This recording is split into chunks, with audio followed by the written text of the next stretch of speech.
Does this mic work? Hello? Well then, fuck that mic! What are we doing? What are we doing? You're listening to the only podcast that admits they might know what they are talking about. I hope everyone has a ball. This is We Might Know Sports. Yeah, that's nice. Come on! I love you! With Kevin, Don't listen to Stefan and his crumb rolls. Stefan, Say my name right if you're gonna come on this fucking show, dude. and Corey. Solid A+. We like sports and we don't care who knows. Where are we at in society today? I feel like I just destroyed my life in general. Not forget Jesus, people! There's a no-hitter right now, bottom of the seventh. Oh, never mind, no longer a no-hitter. Wow! Without Jerry McNamara, we wouldn't have won 10 fucking games this year. The ceiling is the roof. Let's make it happen. You should have started reeling because I've been all over that. And here we go.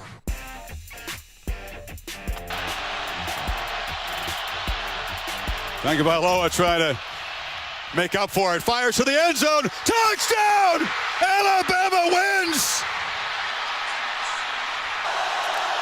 Y ahora sí despertó el público. Tagovailoa con el pase largo. Tiene a su hombre. ¡Touchdown! ¡Alabama es el campeón! Three receivers right, one to the left, straight back to pass, going deep, throwing it down the far sideline, and it is caught for a touchdown! DeVonta Smith wins the national championship down the left sideline and wide open behind the defense. One true freshman to another. Down. Here's Tua stepping back, loads up, looks long, throws, end zone, Touchdown! Alabama! DeVonta Smith! Touchdown, Alabama! And the Crimson Tide has once again ascended to the top of the college football mountain. 16 yards, second 26 on the 41, they say. Tagovailoa going downfield, he's got a man open. Oh my God, touchdown, Alabama has won it. We just lost him in the secondary, too deep. Got behind our quarterback, and the Crimson Tide. Sweet jubilation for them as the dogs are heartbroken. Это, кстати, не первый раз, да? Я думаю, что он Таговailoa избавился от этого уже. Так, опять большой пас. Зачетную зону, тачдаун. Вот это да. Потрясающе. Вот что творится, а? Алабама Crimson Tide, чемпион сезона 2017 года. Да. Georgia's going to play coverage and rush 4. Oh my gosh, that did not just happen. They did it. Second and 26. Same coverage right here. This may end the national championship game right here. Oh no, he's got him. Touchdown. Oh my lord! Are you kidding me? Right by him. How do you do that? Have coverage and the safety didn't get off the hash. Get the people off the field. And with that, I want to talk about we Drew Brees and start compare him to Aaron Rodgers. Season 2, I guess you could say, of We Might Know Sports. So much to talk about. As soon as I figure out where Stefan and Corey went. What's going on? There we go. Hey. We're here. Okay. Season dos. Season For our- dos, a little bit better Our of a... Spanish friends. If you can do Russian, I'd be impressed. I do not know Russian. So I found that clip. I thought it was pretty interesting to hear all the different takes of everyone. So I feel like the Russians were not as excited about it. They were just kind of like, Russian vodka. they're like, give oh, me some Alabama's vodka." champion. I feel like they were super excited. That's just how Russians talk. Oh, that's how they get excited? No enthusiasm. Where's my vodka? Did you take it? And with that, we have our first annual. First inaugural winner for college football. Joe coming in late, charging on Corey and taking home the golden thumb. Had to find the right one. I got 3 over here now. You lost that? Yeah, I took Georgia. Congrats, Joe. Congrats, Joe. Joe's couldn't make it. Actually, I didn't even ask him. So, cheers to you, Joe. Cheers, Joe. Cheers, Joe. We'll have him back on in April to talk college football, as Lucky. always. Lucky for him, Corey's just set with finishing second and everything this year. So he's going to continue it right in 2018, apparently. More on that in just a little while. However, did you guys catch the game? I mean, it was a good game to watch. Did I catch the game? Yeah, I caught the game. I mean, it started a great Didn't week. watch any of it? No. I really didn't watch 1 minute, 1 second. I had to watch it. College football, I mean, I got to be honest, just doesn't bring it out of me. Championship game. Even deal. that, it's just Big deal. just doesn't do it for me. Well, we know why someone lost. I have no interest in NFL prospects. So Neither do the Bengals, apparently. Or NFL coaches, for that matter. Alabama won 26-23 with 17 freshmen on the field. So, watch out, world. We got 4 You thought more they were years going of this. away anytime soon? They're not. Their backup quarterback, freshman. We were talking about one freshman from with Georgia. And Alabama goes, here, hold my beer. I'm putting it in mine in the second half. See what happens. And he leads Alabama from a come from behind. I think they were down, what? 21-3, I think? Something like that, yeah. It wasn't close. It wasn't an exciting game until the second half. Could it be 21-3? Because it was Georgia It was got a 20 to safety? 3, maybe. Oh, okay. I don't know. It's been Yeah, a wild both- week of sports, so it's kind of hard to keep what's been straight and what's not. Yeah. And do you guys have anything else to mention about the championship game? It's just, I mean, that was a gutsy call. I'm assuming that it was Saban. I don't think he would let his offensive coordinator make that call to start a freshman quarterback the second half. So I'm assuming that was something that Saban was like, "No, this is what we're doing." His offensive coordinator that's now gone, right? That's now with the Buffalo Bills. Yeah. I know Hurts was sick most of the week, so he had gotten some reps with the first team anyway. And A lot of people were saying that they were surprised he wasn't starting for most of the year anyway. yeah. What's his connection to Mariota other than nationality? I think it's Mariota just said that he's like his understudy, like they know each other well, other than maybe they went to the same camps or something. Maybe. I mean, they're not that far away in age. That's what I mean. You know, so they probably kind of grew up together. I just wondered what that comment meant. And maybe it is just nationality, but it made it seem like he knew him more than just being the same race.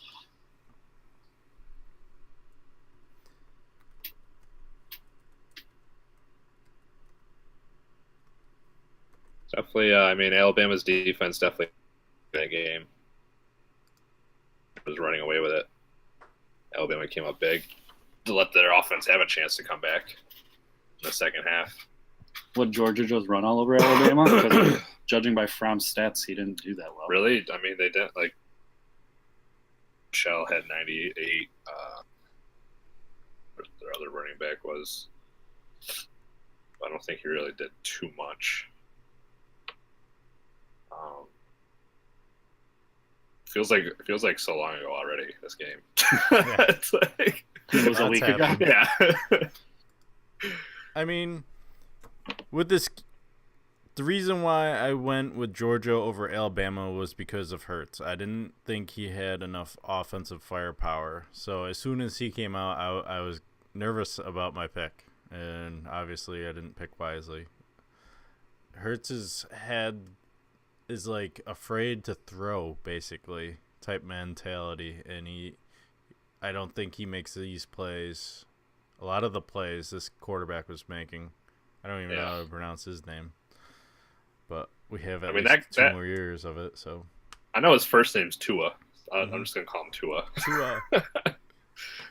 He came in right off the get-go. It's not Tagovailoa? His first name's Tua. I know, but last name Tagovailoa might be something like that. Tagovailoa. I don't know. But I mean, he came in and immediately their offense just looked so much better. They were moving the ball down the field, where with Hurts it was just kind of stalling.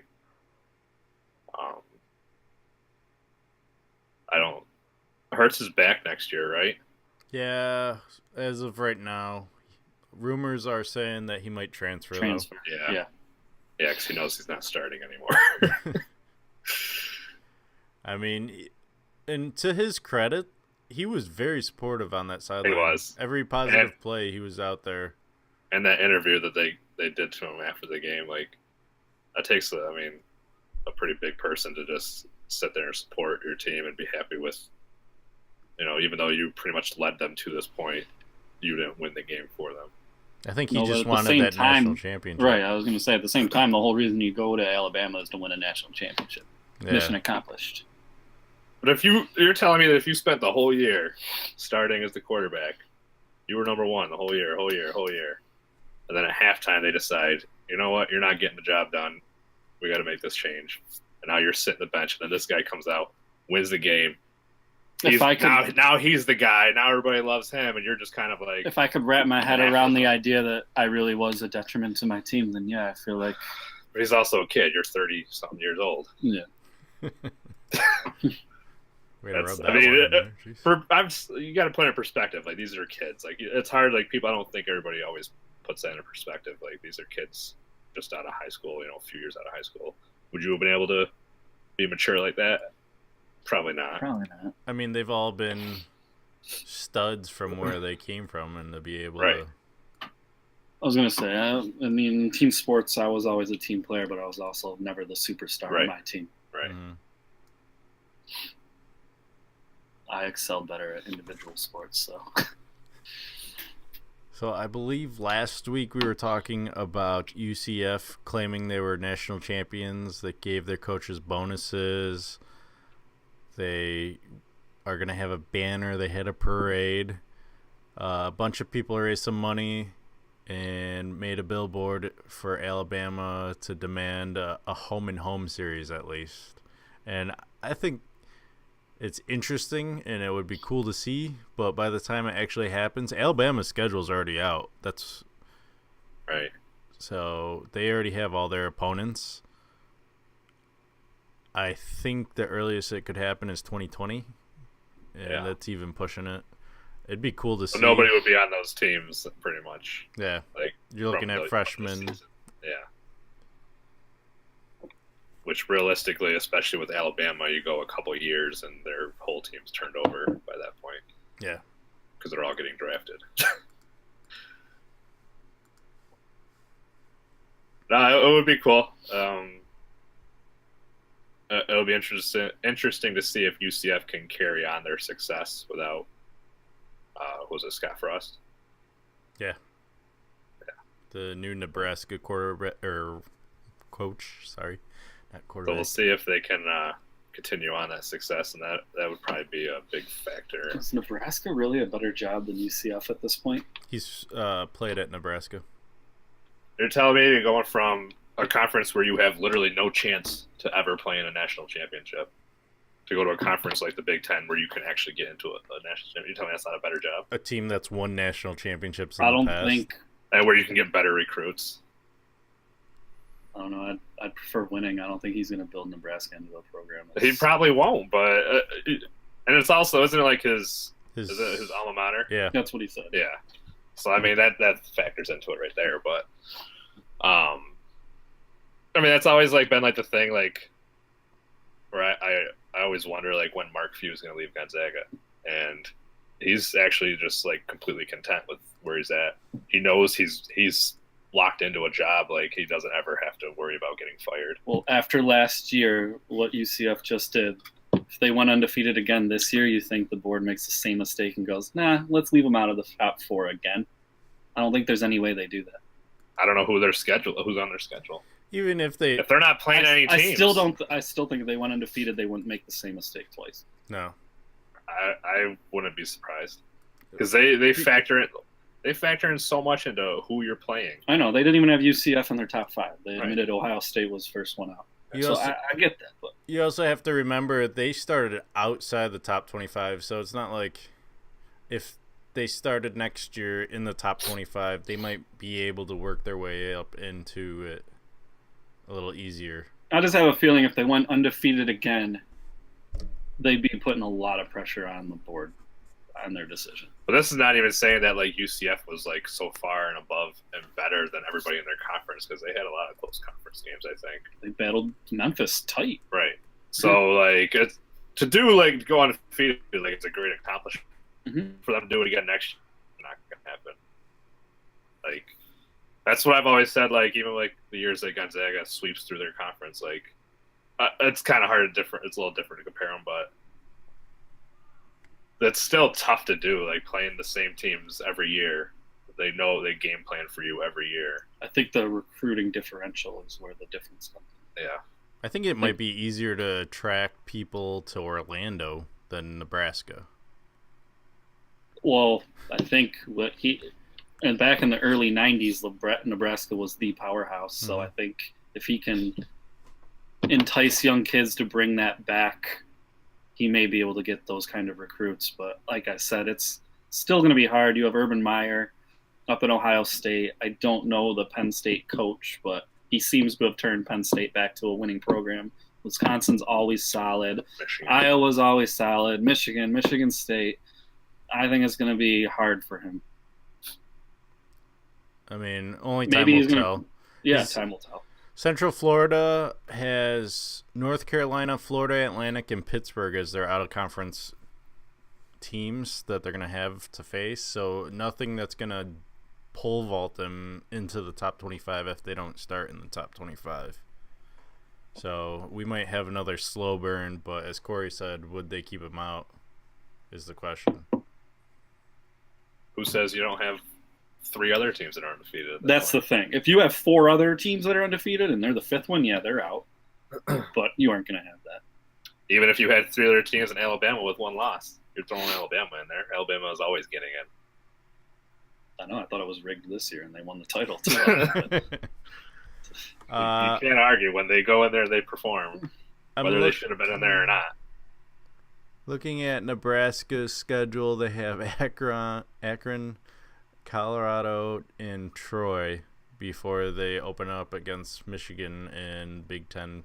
So, yeah, they're easing into it. Yeah, they don't exactly have the easiest Big Ten conference slate. They have Michigan, Wisconsin, Ohio State, Michigan State, and Iowa to end it. So, sometimes I wonder, like, it's a little bit different, like with college basketball, but sometimes you see like these small schools like VCU, for example. Shaka Smart was killing it with VCU. Now he goes to Texas, where he should be getting better recruits. He's playing against way better competition, obviously, so it makes it a little tougher, but he's not getting that same results. So going from UCF to Nebraska, where now you're going up against better talent, will he be able to get the same results as he did with UCF? I think it's going to be the same thing. What I told you about Shaka Smart, what I don't like is that system that he ran in VCU, he's trying to run in Texas. The Big 12 is different. It's obviously you can't win that way. Playing tough defense and trying to run people off the court in the Big 12 doesn't work. So if that guy tries what UCF did, high-octane offense in the Big 10, he's going to fail. They all play tough defense. They just grind it out. That's all the Big Ten is. Yeah. So if he brings that style, it's like, I bet you this will work. I think he's going to fail. I want to see Shaka break away from that scheme and play defensive. Let's get huge guys, recruit big. He did recruit Bamba, big recruit. That was a good move. Next year, though. Right, and he's going to lose them. When he needs to recruit big guys, they're going to grind out and play tough defense. The Big 12 are animals. Especially this year. Big 12 is just another NBA division right now. They are crazy. We can go. Yeah, we can get into we'll get into that more. We'll get into TCU when we get there. But first, let's review Stefan's top 5 awesome. I don't even remember how it went. I don't either. Totally awesome. Totally something. It's from April 23rd.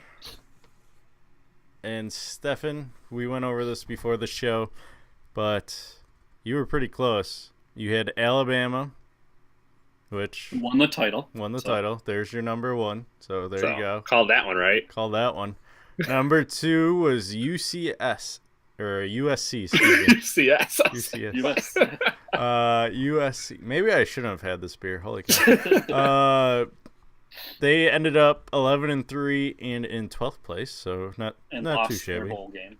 Not, to Ohio State. But still respectable, considering Stefan's knowledge of college football. Especially considering Ohio State is the best team in the nation. This top 5 I have coming into next year is going to be way better. Number 3 is Ohio State, and they finished 5, 12-2. That was solid. Number 4 was the one you didn't get right, Florida State. Yeah, that's what we. Once he said Florida State, I was like, oh yeah, I definitely put them in. And then 5, Clemson, who finished 4, 12-2. So respectable. Pretty good besides USC. Yeah. They underperformed though. A lot of people think. Which leads us into this week's top 5. As soon as I find the cue music. Really top 5 for us. Right out of the way. All right, so top 5 way too early college 5. College football, that is. No, just college.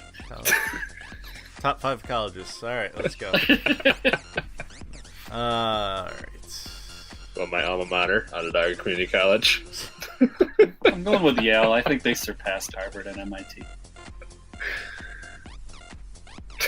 What about RIT? Yeah. They guarantee a job. There gotta be. Yeah. All right, number 5 for me is going to be Miami.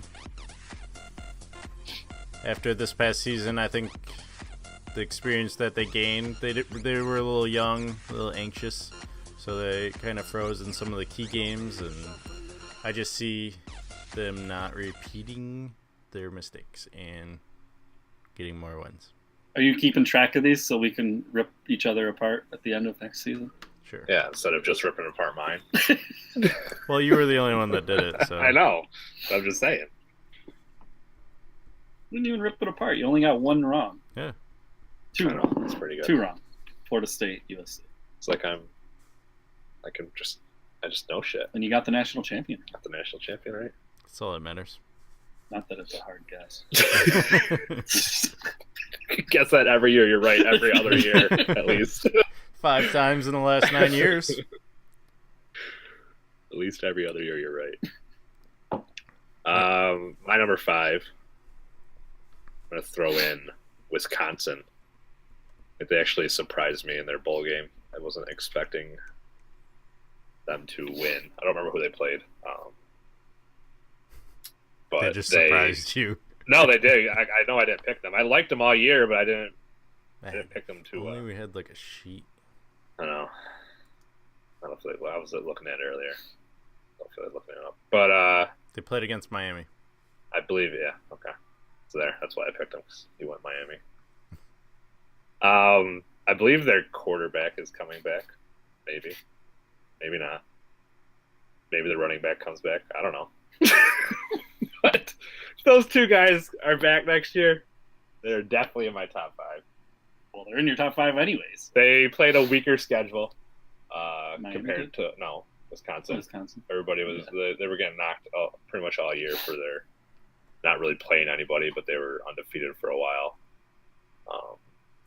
I think they won their bowl game too. They did win their bowl game. They just lost to Ohio State again. Maybe that was that. They lose twice or once. I don't know. Anyways, that's my number 5. My number 5 is Ohio State. I think losing JT Barrett will be a hit,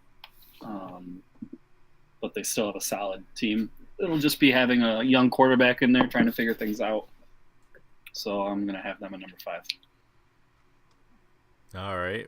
Coming in off of you, I am also going Ohio State at number 4.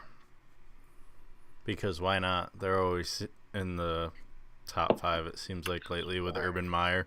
He always seems to find a way, so how can I go against them?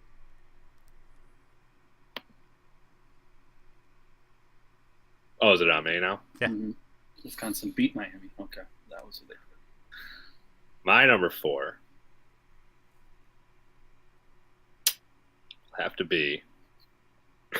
Well, it doesn't have to be. Doesn't have to be? Yeah, what's your choice? I'm gonna, even with the man I don't like, Sam Darnold. I like to call him Sam Darnold. Darnold. People that are close to him usually call him that. Let's say USC recovers, and they I don't know who they got coming in, but they always bring in somebody. They got Matt Leinart. You just love their program. I just love USC. They always got speed. They'll be good. You don't Number think 4, UCLA is USC. going to challenge them? No, UCLA is garbage. They're losing Rosen anyways. You don't think Chip Kelly's got that No, West Coast magic? no. Chip Kelly's a bum. I'll never have respect for him again. Unless we win a Super Bowl this year. Then I'll be like, okay. Whatever. No respect, Chip. Because he started this whole thing. We would have just been probably just a mediocre team. If we just kept McCoy, kept Sean Jackson, kept Nick Foles, kept all these other players. Except you Well, they couldn't brought him win a back. Super Bowl with Nick Foles. But we got Carson Wentz instead. Out of all this. Yeah. All right, number 4, I'm going Clemson.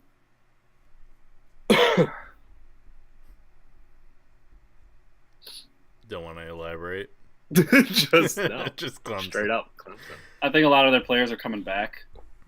They're losing some on the defensive end. When I was looking it up, they got some good defensive linemen, a couple linebackers. But like you just said with Ohio State, Dabo always fills in the spots, fills in the roster with other superstars. So I'm not too worried about Clemson. I'm going to number 4. Clemson was overrated all year. All right. And number 3 for me is Georgia. Georgia. Southern hospitality. They're not losing too much this year, so I think they'll be right back in place. Engines running. Probably see Alabama versus Georgia in the SEC title, the real one, and then that to be the playoff winner, I guess. I will also go with Georgia. I will match your Georgia with a Georgia. Is this like our college basketball poll? Do I have to tally the points to get our official top 5? Is this how that works here? Yeah, I just they got a good young team, and that quarterback's pretty good. He'll get better, I'm sure. Yeah.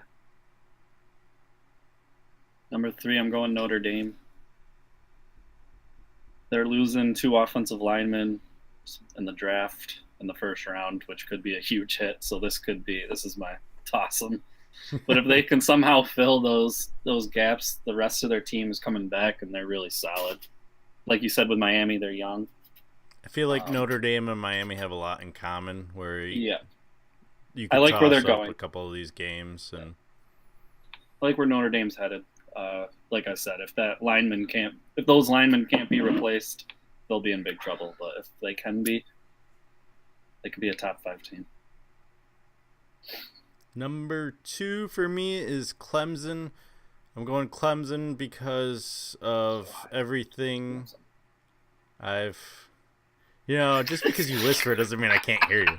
We know you love Clemson. I love It's me like some Clemson, but his USC pick. they also have a stud quarterback coming in.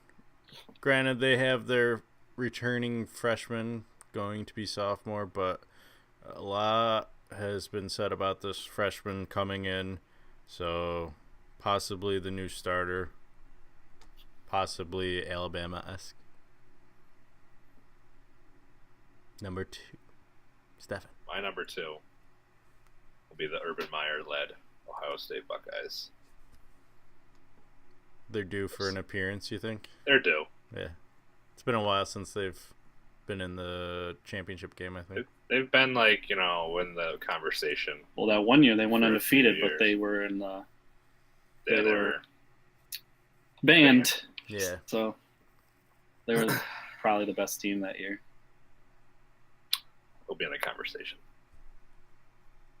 My number 2 is the Roll Tide, Crimson Jesus. Tide. Ooh. Go home. Oh, out of here. I don't think Alabama was the best team this year. So Apparently, winning championships doesn't make you the best team. if you don't get a chance to play So for I the guess North championship, Carolina wasn't the best team last year in college basketball. 68 teams get a chance. It's not the same as 4 teams getting a No, chance. it's the same. All 300 some football teams have a chance to make the same schedule. Ohio State should have been in. They should have gotten a chance. They can't make the same schedule. You're telling me Buffalo can schedule the same as Alabama? Sure. Why not? Why not? It's apples to oranges. He's just throwing shit out there. They're just too afraid to go play on the road. All right, my number 1 is Alabama because of scheduling reasons and bias and such. Being a realist and not going with who I honestly think, but that is it. Alabama, Tua, another championship. This time they'll play the full game. I'm kind of curious on Corey's because You're looking at who's left. I'm going Georgia. I Georgia? think Fromm leads them. all right, well, we'll see next year, same time, same place, same channel. Let's go to some NFL football. Let's start with Saturday's action before we get to the more exciting That is games. an exciting day. Falcons 10, Eagles 15. 3 Yeah. teams were lucky and 1 team actually won. And Stefan, you called it. As long as Atlanta didn't score 20 points, you were safe. They did not. It was not 20-19 like you said, but I mean 15-10, not too bad. Close enough. Philadelphia's defense staged a last-minute goal line stand to prevent victory for the other team. Foles looked all right. Foles Didn't do did anything what he great. had to do. Did what he had to do. That's all I'm looking for out of him. Go into this week, 23-30, 246 on this time. Can he do that against Minnesota? You're the one that was so high on the goddamn Falcons defense, and all of a sudden They only put up 15. It's not like they blew away the Falcons defense. Did I say they did? But no. But I told you we don't have to score a lot. 'Cause I think our defense is that good. And going against a Minnesota Vikings offense that isn't that great either. Just like I didn't think the Falcons offense is that great this year. Now going up against a Patriots offense, yeah, we're in trouble. I'm just saying, in my opinion, the Vikings defense is better than the Falcons defense. It is. The Falcons held you to 15. If you can only score 10 this week, And they score 7. 10-7. I don't think you're holding them to 7. Okay. You better put up 20. Probably can put up 20. I don't see any reason why we can't.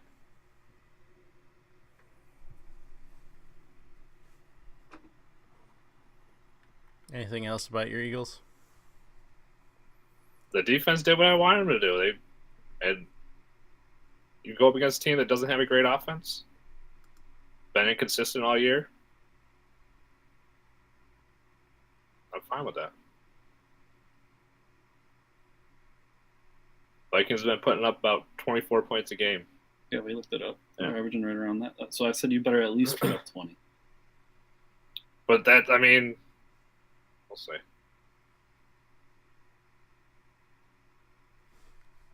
Not saying you can't win. I'm just saying you better put up 20. Otherwise, you won't win. I don't think. And then in the blowout game of the playoffs, Patriots 35, Titans 14. Mariota put up some impressive numbers, but I didn't even bother with the other player stats Both his touchdowns were to Corey Davis, the rookie wide receiver. There's not really much to say. They got beat by a 40-year-old who put up 337 yards and 3 touchdowns. They got blasted. So wait till he comes and plays a real defense. We'll see. Welcome to Saxonville. Same defense that gave up 42. Okay, and put up 45 on the offense. They will not put up 45 on the Patriots. All right. I was gonna say they won't need to. Mike Tomlin's right here. Bill Belichick somewhere. You can't see my arm in the. That's funny. This is the same New England defense that was trash in the beginning of the year, and he already changed it around. I'm just saying. Now, what's his face has already got 1 foot out the door, so he's who? Belichick? No, their defensive coordinator. Oh yeah.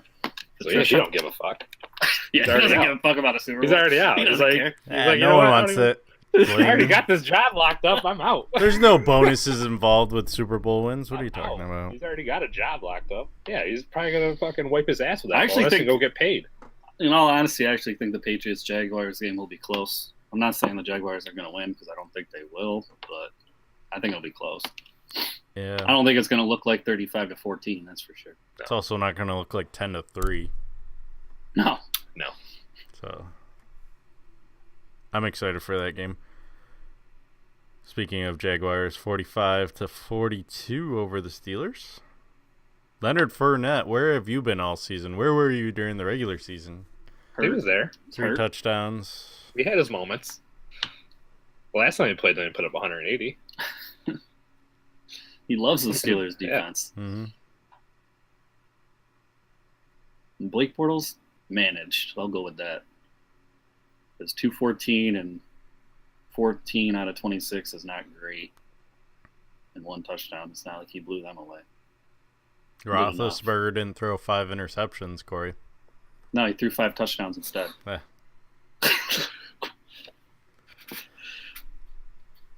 And could we just say Antonio Brown is insanely good? I don't even know how he caught some of those balls because I don't know what to say.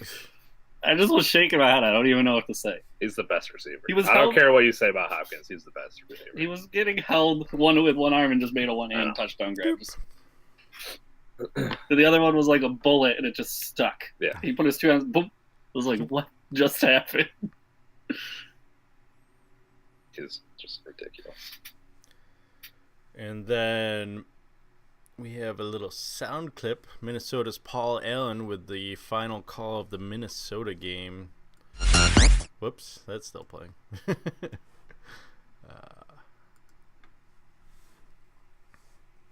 3 receivers right, Thielen left. Marshawn Lattimore 12 yards from Adam.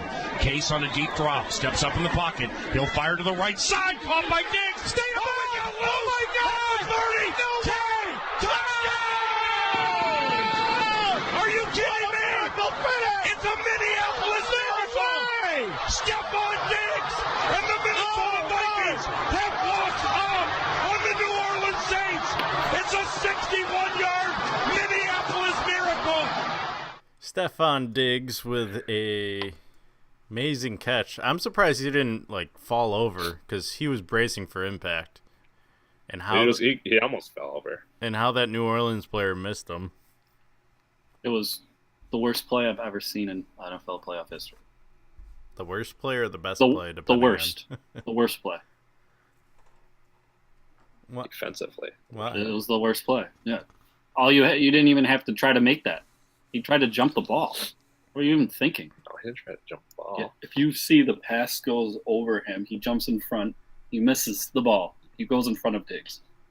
He didn't even go for him. No, he was going for the tackle. He wasn't going for the ball. Okay, well that's even worse. How you dive 4 feet in front of somebody.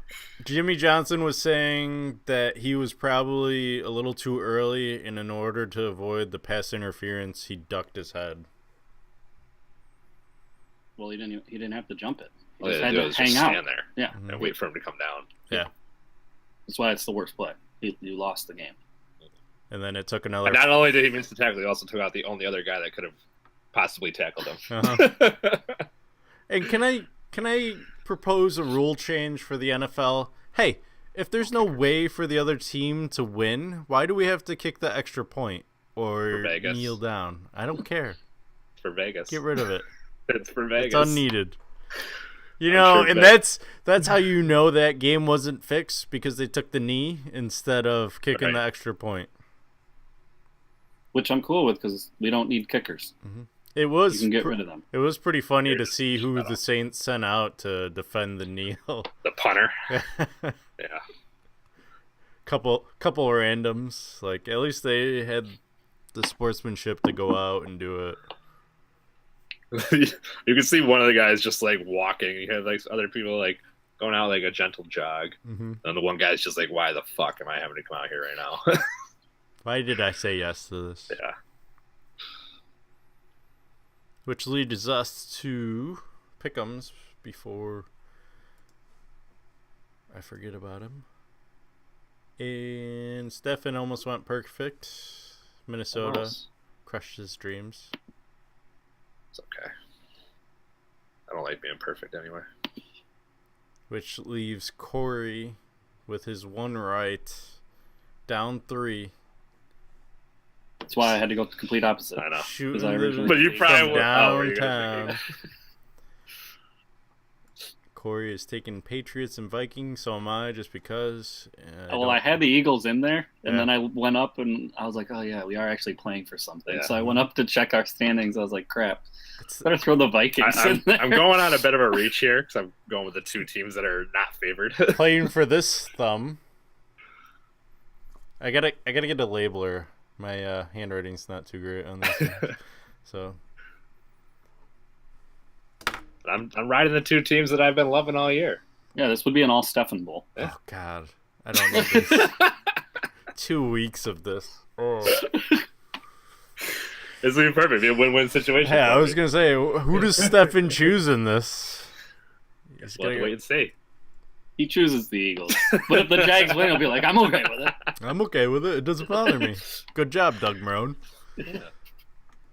Captain Baloney. The odds: Patriots by 9, and Minnesota actually 3.5 favorites. I found that one surprising going into Philadelphia. Apparently, Philadelphia's just being that underdog. The Eagles were underdog against the Falcons too, so I'm not even worried. It's more fuel to the fire. So, let's just throw this one out. Interesting topic. The AFC is the home team in this year's Super Bowl. If the Vikings win, does that mean they have to like give up their home locker room and their home practice facilities? Because the visitors team's supposed to be practicing at University of Minnesota. Yeah, I guess so. Yeah, they probably will. It's interesting. I also heard that if they do make the Super Bowl, they don't get to use the horn. Yeah, they don't get to use that. That's a bummer. Yeah. They should just do it after all the touchdowns. Yeah, like why don't they have that planned anyways? I would have liked to see that. Jeez. Do it after every touchdown. You may stop the horn, but you cannot stop the clap. Yeah, that won't. That'll be there. Roger Goodell gave some 100-year-old lady Super Bowl tickets too. Yeah, I saw that. That lady. That was cool. Yeah. Roger Goodell, you gained 2 points. You're still down negative 1,000. I was gonna say, still down $1 million, but good job doing the right thing. All right, let's head to the NBA. We now have NBA standings to go along with this segment. Thanks to Stefan. I'm kind of worried, Stefan. Questioner? No, I didn't do it. What? What did I do? Your NBA standings? Oh yeah, I did the standings. I was giving I just updated them. There were some games last night, and there were some games today.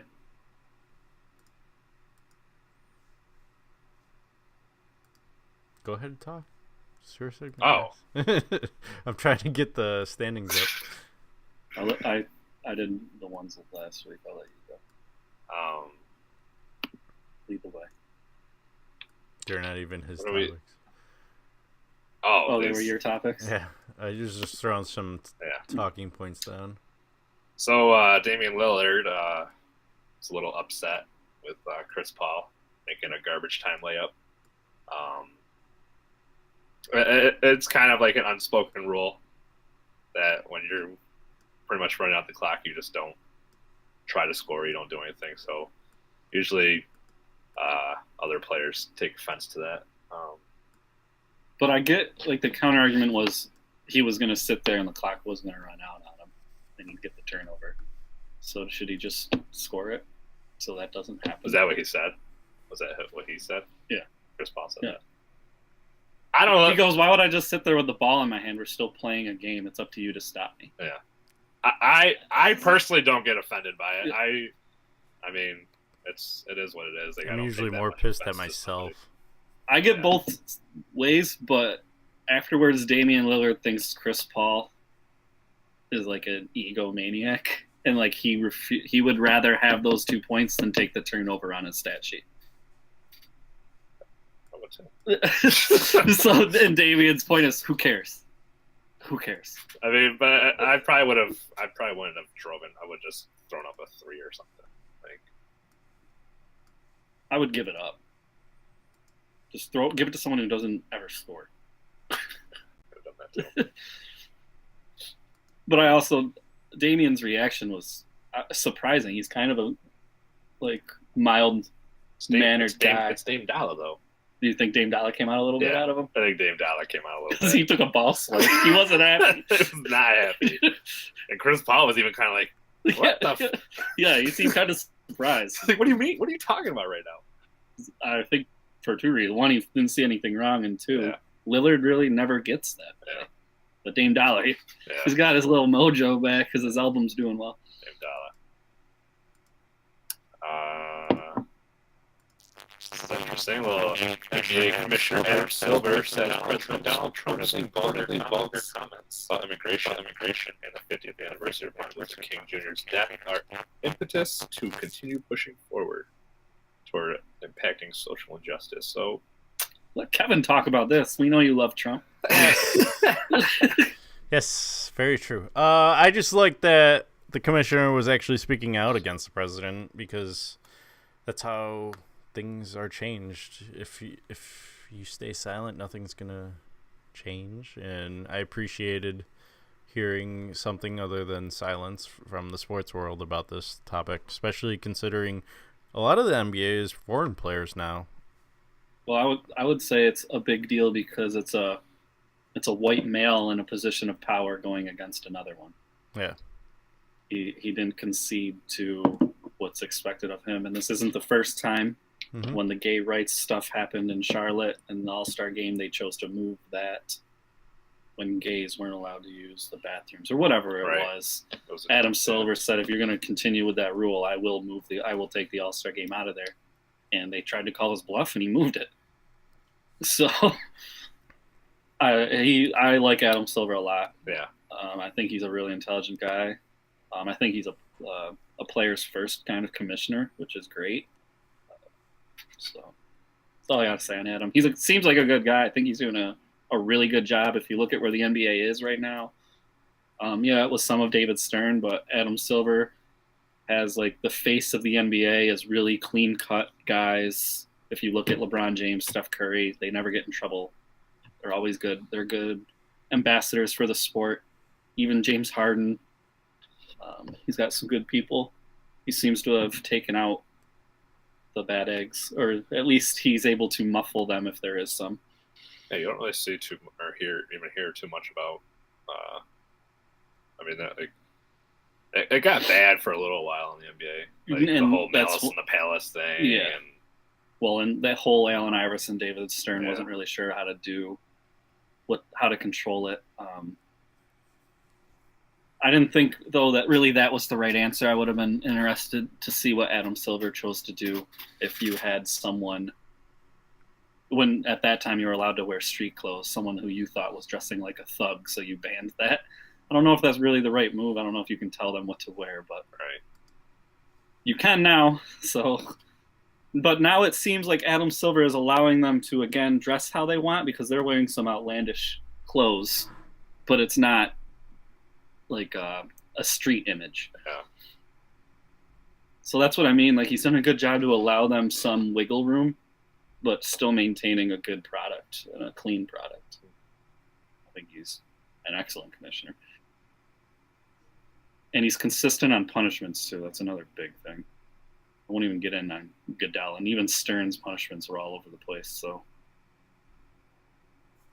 Consistency is key. yeah, at least everyone knows where you stand. Right. If you punch somebody, you're getting suspended 10 games. It is what it is. I also like Silver just because he expresses more liberal stances on items like the marijuana usage, and he's not against it. He's into more research, so I appreciate seeing stuff like that. I think even we talked about the age limit. Yep. He's with agreement, at least with me, saying you might as well bring it back. It's not doing anything to have him just do 1 year. And he's meeting with the college officials to change this. Yeah. And I think he's right. There's really only a few answers. I think either do it like college football where you have to do two, or you might as well bring 3. Yeah. Okay. Or bring it back to 18. You can come in straight out of high school. Yeah. Then maybe you won't have some brick cities like Balls are doing. But trust me, the AAU teams and everything will try to prevent all this. But don't worry, because we're also going to get the Big Baller League, and that's going to take That's care of everything. help it. You're not going to have anyone that does it anymore, because I'll go in a Big Baller League. Yeah. Paid $10,000 a year, $10,000 a week. Yeah, like his kids who get paid $500 a week over in Lithuania. Did you see that? News broke of what they're actually getting paid over there. Bunch of peanuts. But by the way, LiAngelo Ball actually looks good over there. I don't know if that's because Lithuania's not that good, but he didn't score anything in his last game. Then neither of them did, right? Yeah. Yeah.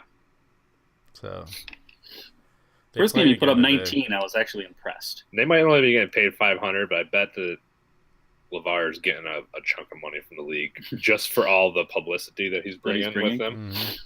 They're paying him a little bit. Then you got a whole bunch of trade restrictions that have been lifted. I don't know if we need to go over everybody, but there's some big names in there. Who do you think? Who do you think's actually going to be traded? Is why I put all those names down. Kyle Lowry, I wouldn't be surprised. I know Mirotic has been wanting, right? Does he want to? Is he with the Bulls? Is that Mirotic with the Bulls? Yeah. He's where we talk about punching. Bobby Portis and him got into a. I think he wants to get traded. Sean Livingston, Iguodala probably won't. Blake Griffin would be the biggest name on here. But do we think he gets traded? Kyle Lowry's big name. That's what but Blake Griffin's the biggest. Those two are the most intriguing to me. I don't know if either one get traded. I think Kyle Lowry has a better chance because every time Toronto makes the playoffs, he chokes. They're up there again this year. Because they're a good regular season team. This might be their year, though. Now we sound like Colts fans. This could be their year.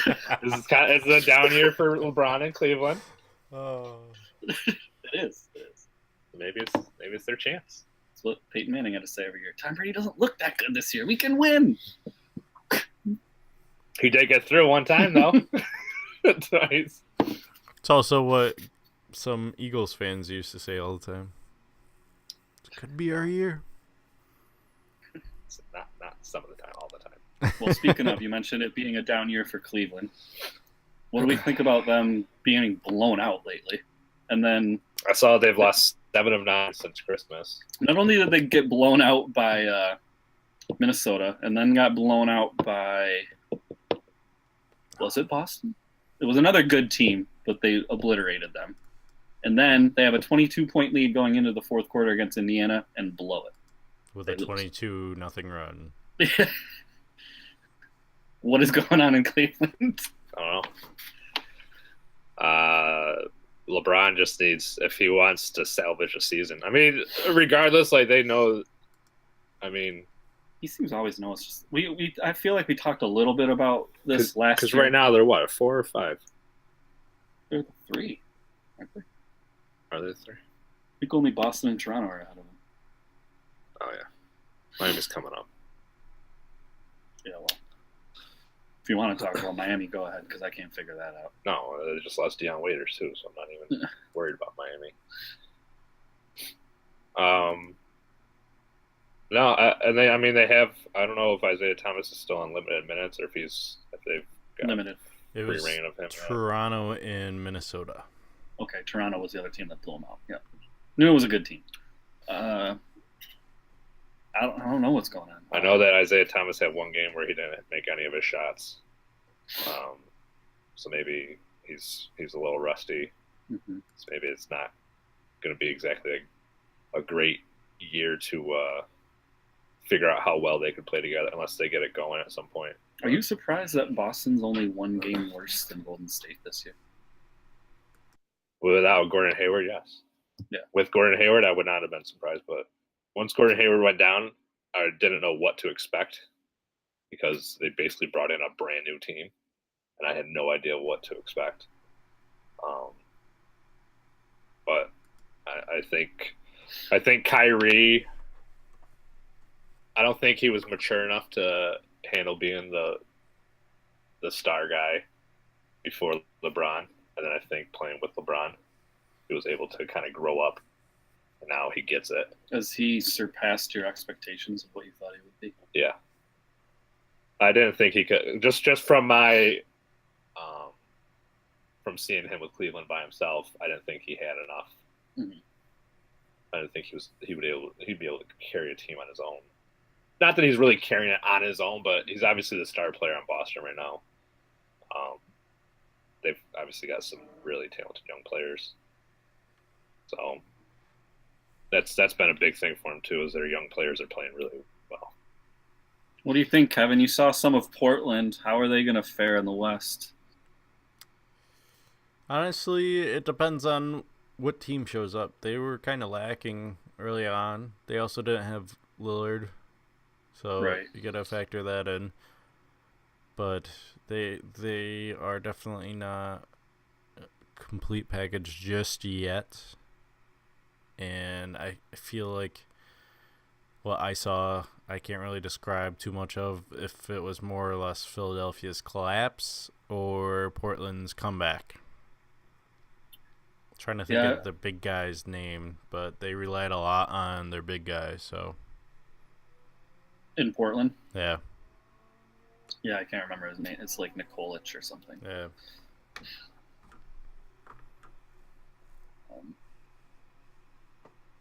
They're an interesting team, I think.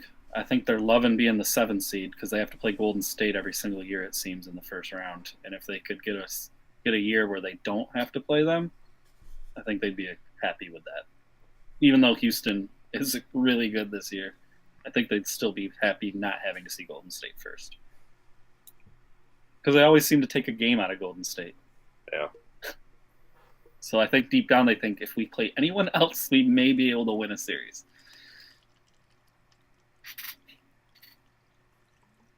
I still think Golden State is just too much for anybody in the West. In the East, really. I mean, I can't even say that. Like, I feel like I don't know. At first, I thought even though the Celtics are only a game back, I don't think they. I don't know. At first, I thought Houston had a chance, but I got to be honest. After the last 2 weeks, I'll say it first. I'm a little biased because I like this franchise, but Minnesota has seemed to come together and are playing really good team ball and really good defense, which is obviously the only way you can stop Golden State. Do I think they have enough to score and keep up with them? Maybe not. But I think they could make it a really interesting series if they get a chance.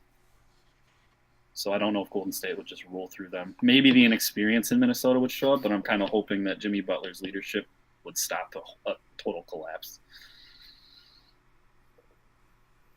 I'd like to see that. And San Antonio, Greg Popovich doesn't. He knows what to do. I mean, I'd like to see any of these the 4 after Golden State: Houston, San Antonio, Minnesota, OKC. I think any of them could possibly give Golden State a run. After that, I mean, yeah, New Orleans, Portland, Denver. No, they don't have a chance. But if OKC, they're still just barely over 500, but they're coming around, I think. Minnesota, like you said, is playing really well. San Antonio, I don't even think that Kawhi is like I don't know if it's not, that he's not 100%, but I don't know if he's fully back in like. The big story has been LaMarcus Aldridge looks like a superstar again. Yeah. And I mean, they have a chance against Golden State because they have Pau Gasol and LaMarcus Aldridge, and they can pound Golden State inside. They have no answer for that. They do have an answer for it. Outscore them. Yeah. bomb away from three. Bomb away. Why not? That's all we got for NBA. Mm-hmm. All right, on to college basketball review time. Here we go. Not too bad of a week for us. Corey had the worst week with 5 losses. Cuse, Virginia. Cuse made it a little closer than I would have preferred until they got blown away later in the second half. We all picked Virginia, and we take the win. UNC Notre Dame. This was a good game to watch. UNC and Notre Dame kind of fought for it at the end there. Corey, did you watch this? No, I was volunteering. All right. Well, basically what happened was... Sorry. Was it kind of like a controversial ending? I wouldn't say controversial. It was just very hectic. Everyone was trying to get a shot up for Notre Dame, and they just couldn't pull it off to get the W, which is fine. Whatever. I knew it was going to be a close game. Wasn't too worried about the rest of my week. Gonzaga versus San Francisco. We all went Gonzaga. Stefan, you got any comments? I did not watch the game, but it was a 10-point win. Well, you said it was a little close. That's close. If it's a WCC opponent and it's not St. Mary's or BYU, that's close in my books. Usually it's, I mean, if you look at their average win, it's like 20 to 30 points. So maybe a little too much In-N-Out burger for San Francisco or Gonzaga when they were done. Next game, I'm curious where Kevin was thinking. I just don't like Kentucky. Like Kentucky. You're honest about the bias? I'm honest about the bias. I'm not on the Kentucky train just yet. Does not like them. And then Seton Hall let us down, Corey. Yeah, he finally scored with his Golden Eagles. That he I knew if I kept picking them, eventually they were going to win one. Marquette's got to eventually win, right? Yeah. And Nova defeated Xavier. His bias. Yeah. Yeah, I got to stop picking against them, especially when they're at home. And Oklahoma State at Kansas State. This is the game I said I knew better. I don't know why. Stefan sucked me in thinking Oklahoma State. How dare you blame Stefan for your... It was a close game, though, wasn't it? It was. Yeah. I think it was completely off. It wasn't too bad. Never again. Never again. I won the game of the week. You did. That one you didn't suck me any one way, obviously. Game of the week, West Virginia, Texas Tech. Actually, it was pretty close. It wasn't... I feel like West Virginia led most of this game, too. Didn't they? I watched most of it. I think it ended up being 73-72 or something like that. Yeah, it was close. It was a 1-point game. So, congratulations, Stefan. Texas Tech Thank won. you. Miami at Clemson. Corey, all over the U.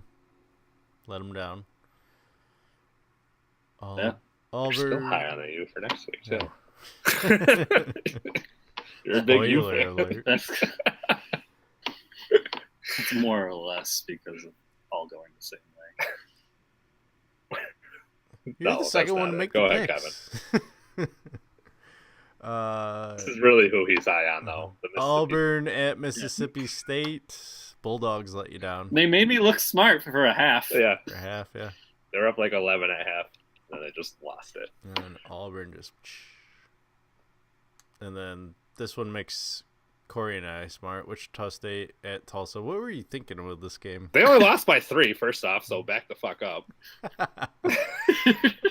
Whew, some hostility. Well, he explained last week his feelings about the Shockers. I've had to. Sometimes I go through and I make all my picks, and I have to go back through and I go, I can't do this anymore.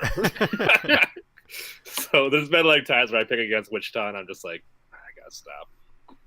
This next one you really believed in, though. I did believe him because I don't like USC at all. Yeah. And they did not even come close to winning that game. Utah got blown out. Mm-hmm. That was a bad pick. That was my only bet. The other ones, I think they were. Well, actually, Xavier got blown out by Villanova. Yeah, that one you're just going with your Gonzaga bias. Yeah. 8-4 for Stefan and I, which means I continue to my domination right now, 61-31. Corey 55-37, and Stefan coming in last right now at 49-43. Week three just bit us in the ass. Mm-hmm. Really. Anything can happen. Just look at NASCAR. So I'm not getting too cocky just yet. Still a lot of weeks to go. Yeah. And think about, we got all the conference tournaments. Can we have like different ones? I've got 32 trophies. Why not pass out some more? Because as my record will show in week 2, I'm not good at picking tournaments. I'm just good at picking. Or we could do that. We could pick. Or we could do 2. all regular season, then we could do conference tournaments, then we could do the actual tournament. Yeah, that's Kevin, fine. week 2 showed that none of us are. So. Yeah, I can pass out trophies left and right over here. Come on. Yeah. $20 for 32 trophies. I like the little Everyone gets a trophy. ESPN percentage. Was that your touch? No, that was me. I like it. It helped me make. I don't ever even look at this stuff. It's interesting. It's interesting to see, but before we get to there, Stefan, I didn't go with let's review our top 25. Newly updated top 25. Yeah. All colorful. And no one cares about the picks, so we'll cover that up. And Villanova's our new number 1 after a short reign of West Virginia. A whole 1 week. Purdue getting one first place vote by Stefan, which is fine, whatever. 17-2 team, okay. Virginia 16-1, coming in at 3. Duke 15-2, can't get rid of him. And West Virginia dropped down to 5 to round up the top 5. Stefan, your weekly issues. I actually didn't have any. I I didn't have too many issues with anyone's. I mean, Texas Tech is a little low in certain people's, but We had one AP poll. yeah, I think Stefan. Yeah, did he that. told me. No, yeah, he told me today that he wasn't gonna be able to do it, so I plugged it in. Just put the AP people. So that's Ryan. I mean, that is stat guy. Thought he was he who shall not be named. Isn't that what his name was? Oh yeah, he who shall not have a name until he does something for us again. We're all kind of similar, honestly. Yeah, there wasn't too many issues. You have Cincinnati up higher than us by quite a bit. Yeah, I've had to kind of drop them. That's me dropping them, I think. I think I might have had him up higher last week.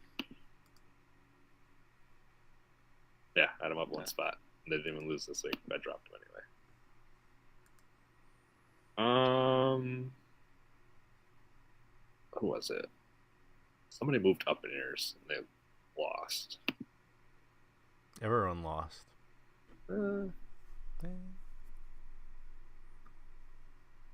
All right, this is making fun time, so.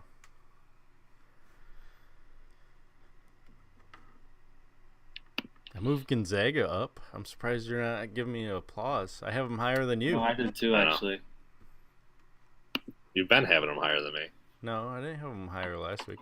You either have them tied or higher. Yeah. Found it interesting we all have North Carolina dead on 15. Yeah. 14. Or 14. AP has them at 15. Yeah. I got nothing, I guess. Yeah. All right. Well, like we said, eventually as the season goes on, it's gonna the top 25 will emerge. Mm-hmm. And I was actually surprised to see you drop Arizona State as low as you did. Yeah, I think I was the harshest one. Yeah. I'm not convinced right now. Growing skeptical eyes for them. So they've been struggling against every team they've been facing. So they're doing awful in Pac-12 play right now. Yeah.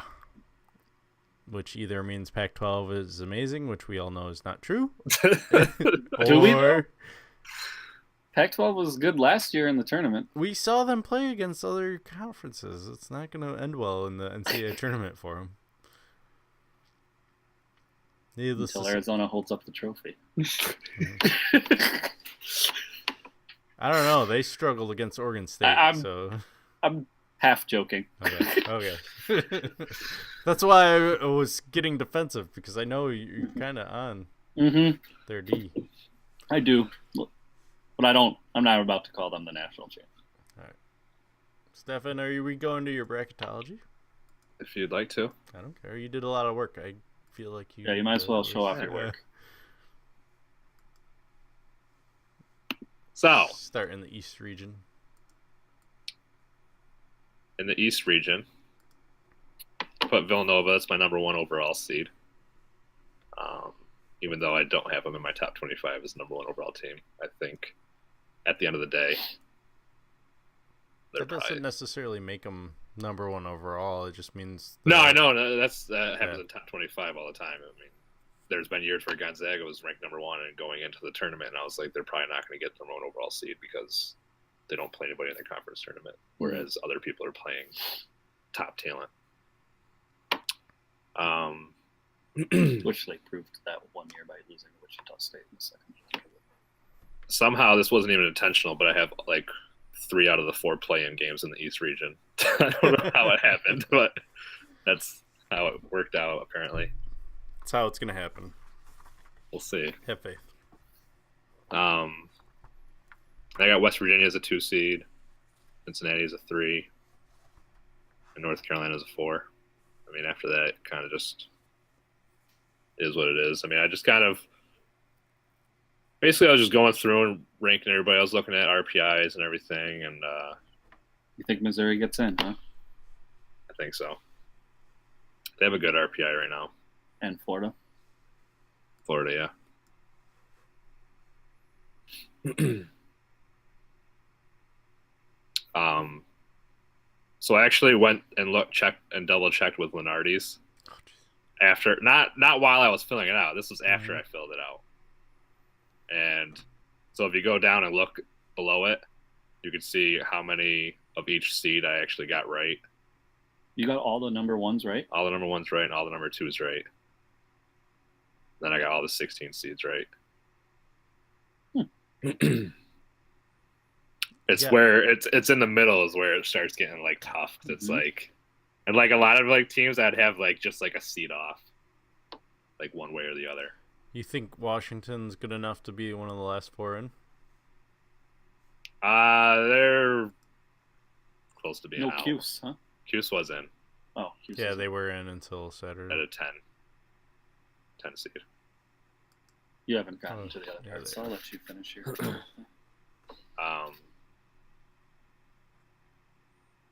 Over in the Midwest, got Purdue, your 1 seed. Wichita State is a 2. Kansas is a 3. And then rounding out the top 4 seeds with Kentucky at a 4. This was a lot more work than I thought it was going to be. After doing all this work, do you respect Joe Lenardi? Whatever he gets paid, they should double that. And this is a lot of work. Mm-hmm. So then, are you going to be able to keep this up for the rest I'm of the year? not doing it every week. I'll tell you that right now, especially with school starting up. I'm definitely not doing this every week.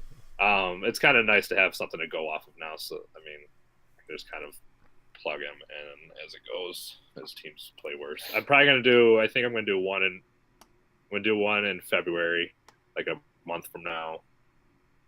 I'll do one like before the bracket comes. Right, that's when it's going to be interesting. Yeah. Now that he's doing this, I'll be curious to see how close he gets to the actual bracket release. I was surprised. Go ahead and talk about the South before I say what I'm surprised by. So in the South, we've got Virginia as the 1 seed. Oklahoma is a 2 seed. Michigan State is a 3 seed. Michigan State was, I believe, a 2 seed before they lost Michigan. And then Miami is a 4 seed. Syracuse makes it in as a 10. Yeah, he's giving you a very winnable game right out the gate. I'm surprised that Stefan is actually going with Syracuse in the bracketology. Okay. Don't worry, because if you guys make it to Elite Eight, St. Mary's will knock you off. So. And that was my actual surprise. I was actually surprised that you had St. Mary's winning the conference. Well, I have to go. It's not this. So that whole thing is based off of who's technically at the top of the conference right now. So right. St. Mary's, based off their overall record of only having 2 losses, has like a tiebreaker basically over. Do you know anything about any of these lower seeds? Like, you know how like they always do. Hey, this team, even though they are the underdog, does have a chance to make an upset. Like your 5-12s. Do you know any 12s that are legit?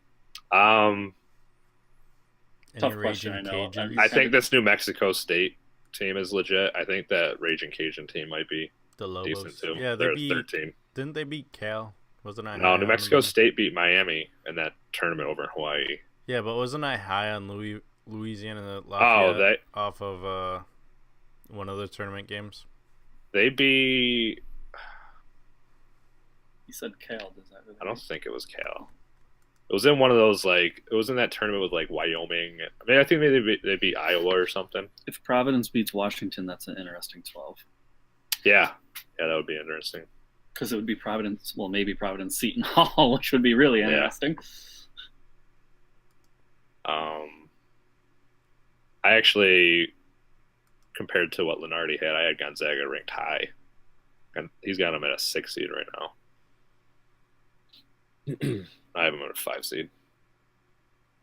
The South Dakota State team could be interesting because I think they were there. Actually, I think they played Gonzaga last year, possibly. Or no, who was that? South Dakota State? Isn't that who just played them this year and played them tight? No. Who Gonzaga really struggled with this year, went into overtime? Oh, that was North Dakota. North Dakota, okay. Yeah, one of those Dakotas. Mm-hmm. They just don't like Dakota teams, I don't think. And I have Louisville as a 12 seed. But I think that's a little bit low. Against I think a struggling Arizona State team, though. If you look at Louisville's RPI, they have a really good RPI. So you have all that set up here? Jeez. It's all RPI, BPI, strength of schedule. I just liked watching during the week, watching it grow and grow and grow. Can't say he's not putting in effort now. This is a lot of work. At least it gives me a month to figure it out at the next one. So I don't have to do it all in 1 week. Still looking for Louisiana. What conference do they even Louisiana play? Lafayette? Yeah. They're a 13 seed, but they're... what conference? Oh, they are in the Sun Belt. He has that all written out, too. Yeah, I have all the conference tournament teams. Yeah, I know. I just... You just want to see who else yeah. in their conference. Yeah, they beat Iowa 80-71. And they got blown up by Ole Miss. Yeah. Be interesting to see Clemson 39. Some of these teams, when I was making this, I was surprised with their RPI. Rhode Island has a 15 RPI right now. They had a really hard schedule in the beginning, though. Didn't they win? That's why I put them in my top 25. Yeah, Kevin. They won their tournament, right? They might have. St. Mary's has a decent RPI, but their strength of schedule is disastrous. Because of that. No, that's. I mean, even Gonzaga, they play the same teams. I mean, Rhode Island beat Seton Hall by 1. St. Mary's didn't play a good conference schedule. Rhode Island beat Seton Hall by 1. St. Mary's, I was all on their D at the beginning of the year, and I fell off.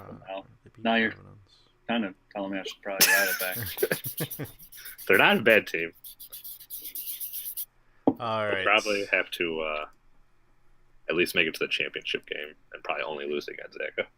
If they can beat Gonzaga at some point, out of probably the 3 times they'll play them this year, that'll help out their chances of getting an at-large bid. St. Mary's has good big men, and you don't have good big men this year. Yeah, I mean, I know Jonathan Williams is a borderline big. Killian Tilly. Yeah, Tilly. But he doesn't play like one. Tilly. Tilly. Can't wait to say that all tournament. Mm-hmm. Or at least for the first 2 rounds. All right, time for my segment. Name that team. Oh, yeah. Bringing it back, because I actually was prepared for this one. All right. Our first team lost to Kentucky by 4 points. They also lost to St. Bonaventure by 2. However, they are 3-0 in conference play. Have won 6 in a row and are 13-5. Those are all the clues you're getting.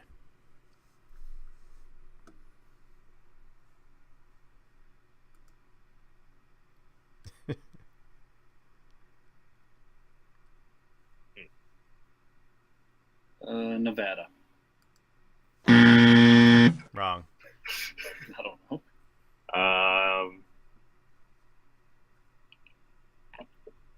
gonna say LSU. Wrong. Oh. You guys want to know? Yeah. Give us the conference. See if we can guess out of the conference. Do you know the conference they're in? You No, don't know the off the top of my conference head, they're I in. Hold on. Maybe I can look on your sheet here. I don't have. I just have the America conference. East. Oh, Vermont. There you go. Hold on. Let me play the correct answer. There we go. All right. And the second one lost to Wichita State 81-63. They are 14-3 overall, 4-1 in conference play. They have beaten Providence, Arkansas, and Wake Forest. And your final clue is lost to LSU by 3 points. SF Austin. Wrong. This is in Wichita State's conference, isn't it? I can't give you that clue until you guess. Houston. Correct. I remember them getting blown out by Wichita State, and I know they actually. That's why I picked them to beat Wichita State that one time we were doing the pick 'em. Because like they've beaten some decent teams this year. Kevin has them in his top 25 now. Yeah, Yeah. they're still. I mean, outside of that game, they're still playing decent. And in case you didn't know who their coach was it Kelvin or Kevin Sampson? Who's the coach? Kelvin Sampson. Coached Oklahoma at one point. Before they Was got busted. That for makes some it stuff. a lot more interesting. Whenever you get a coach like that had previous success at like a mid-major kind of school. Houston, I would consider. No, Oklahoma. You said had previous success at a mid-major school. Yeah. No, Oklahoma. You Somebody said- At a mid-major that had previous success at a major. At a major, yeah, they had Yeah. previous success at a major, Yeah. and now Is are in a having- mid-major. and now are at a mid-major. Gotcha. He also had Blake Griffin when he had success. So. Well, I'm pretty sure he didn't only just coach Blake Griffin. I'm pretty sure they had him there for years before that and after that. There were some questionable recruiting practices too, I believe. Yeah. Well, that happens with everybody. All right, let's go to this week's pick'em. Not North Carolina. Trust me. No, just do they have both easy more. classes. That's all. Yeah. Pittsburgh at Syracuse. We're all on QSO's ESPN 95.2% favorites. That was the best game this week. That's the only That's game. their only game. Oh, okay. I was like, what's the other game? 99%. No, that was their only game. I got to pick that one for Kevin. Yep, You had a thanks. choice. Clemson at North Carolina. Corey's on the Tar Heels still. Clemson all the way for Stefan and I. 72% favorites for Tar Heels. St. Mary's at Gonzaga. The Bulldogs are Corey's favorite. St. Mary's are mine. And, of course, Stefan going with the Zags. Gonzaga is 80.1 favorite in this game. So that'll be interesting to see. Now that you have this, I'll be really curious how many they Yeah, get no, right. That's Yeah. why I'm glad you did it. Yeah, I'm that's not why I supposed did to. it, because I'm like, whatever happens to... And you can't go back and look at them. No. They get rid of them? Yeah, they get Yeah. rid of it after the game's over. Actually, I think they get rid of it as soon as it tips off, don't they? Oh, I'm sure, yeah. So that'll be interesting to see. Duke at Miami. Hurricane season for Corey. Well, we're still blowing Duke, Stefan. 57.7% favorites in this game. Give me that Dookie. They're not huge favorites, although it's a road game, so that's actually a big percentage for being on the road. Yeah. Butler at Providence. Corey's going with Butler. Steph and I going Providence. You know what I've found interesting now that I'm just doing the mascot names? There's a shitload of Tigers and Bulldogs in NCAA college basketball. Yes, there is. Actually, in college. In Yeah. college. Bulldog is probably like the most. Tigers are right there. I don't know, but I feel like there's so many Bulldogs. There's insert DMX for you. Oklahoma State at Baylor. Corey and I are going Baylor. Oklahoma State. I keep riding that Oklahoma State D. Baylor favored 74.7% in this game. I don't like Baylor this year, really. Baylor at home. Just don't like them. Georgia at LSU. Bulldog versus a Tiger. Yeah, we're going meow. And Stefan's going Bulldogs, of course. 73.3% favorites LSU. Oklahoma. I don't know. I'm not on someone's dick, unlike Stefan. I don't know why. I don't know what games you're watching. Kansas State favored 51.3%. That's still not Dwayne Wade that's on their team, I heard, just so you know. This is a toss. By the way, I heard someone put out a tweet, or I shouldn't say I heard it. I saw it. I heard someone on the Twitters today. I saw someone tweet out that Trae Young, it was just a blank statement. Trae Young is the best freshman since Carmelo Anthony. Does anyone want to debate that? I think he went back and forth, and he actually had quite a few valid points. I feel like there's a better freshman than Carmelo out there. Just can't think of the name. I think it's hard. I feel like Carmelo wasn't like, I don't know what his stats were for the season, but I feel like it's hard for people to argue that Carmelo and Magic aren't the two best because they both won national titles right out the gate and were the star, the focal point of the team. So it's really hard to argue. Like Kevin Durant, in my opinion, I saw the talent way more right out the gate than Carmelo, but he didn't win.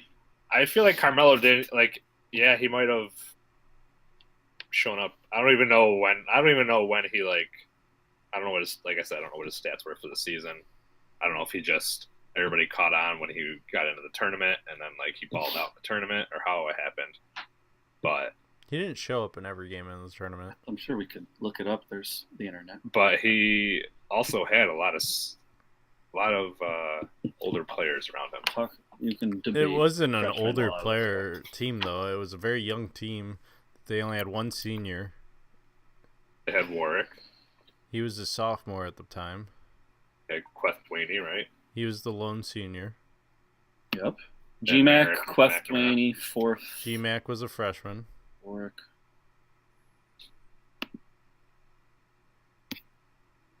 Josh Pace was a sophomore, I believe. Fourth was a junior, maybe? He averaged 22 points and 10 rebounds and 2 assists as a well, obviously his only year as a freshman. That is extremely solid. He shot 34 from 3, 71 from free throw, and 45 from the field. That is good. He averaged a double-double for his first year and scored over 20. So basically the only way that Trae Young compares is if he goes and wins the national championship. Basically, I kind of because he's averaging a double-double. When I started to look it up, I was like, this guy. I think you can actually argue Magic was better, but since Carmelo Anthony, I think he's right. Since Carmelo Anthony, Trae Young right now might be. You look at double doubles, you go with that. Michael Beasley is the other freshman who did it and was successful. Like Kansas State made a little run. Anthony Davis wasn't. That's a good one. I don't know what his stats were. I'm sure he might have put up a double-double. I felt like he dominated. I'm sure he put up a double-double, but I don't know if he scored over 20. No, probably not. Yeah. He wasn't really a scorer then. Kid Gilchrist was kind of their scorer. Yeah. Which is ironic. In the NBA, it's not really how it worked out.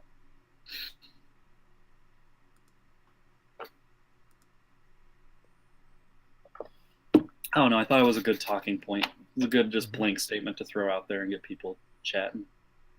What about Jimmer Fredette? No, He was in a freshman. Sorry. Yeah, I could bring up Gonzaga players, but none of them did that in their freshman year. Right. That's why the debate is freshman. Is he the best I freshman? don't even think. I guess, Jay like you Redick said, did that. we won't know. It's really hard to argue until tournament. What if Trae Young does win it? I think he will. I'll hear all about it. That's for sure. I'm picking them all the way through. Okay. You heard it here first. You sound like me when I said I'm going with North Carolina all the way, and then I did bail on it. I should have done it, but I bailed on it, and you were like, "You're going to do that before the bracket even comes out." You did say that. We have the tapes. We can go back. Auburn at Alabama. Crimson Tide for Corey and I. Auburn and another Tiger for you. Auburn's favored on the road. 51.2%. Not that good. I have faith. Seton Hall at Creighton. You guys about to lose another one on Seton Hall. 76.2%. It's not looking good as far as the stat tracker. I just haven't been impressed with Creighton when they actually played someone, so. I still have faith in Seton Hall. They need a road win. Something to stamp on their It happened this week. Florida State at Virginia Tech. Surprised Kevin went this one. Go But actually, I'm not that surprised. Florida State's just so up and down. Look at It's at Virginia VT. Tech. Virginia Tech, for some reason, is always a tough team at home, too. 62.7% favorites. I was high on them at first, and then I watched them play in person. And I Same. was not high on them. Same. That's the only reason, because I saw them in person. And it wasn't a knock on Syracuse either. Maybe Syracuse that's did why. look good that game, but Virginia Tech did look not what I thought they were. Musketeers versus Pirates. Corey's going Musketeers. So now I'll jump on Seton Hall. Seton Hall, 53.3% favorites.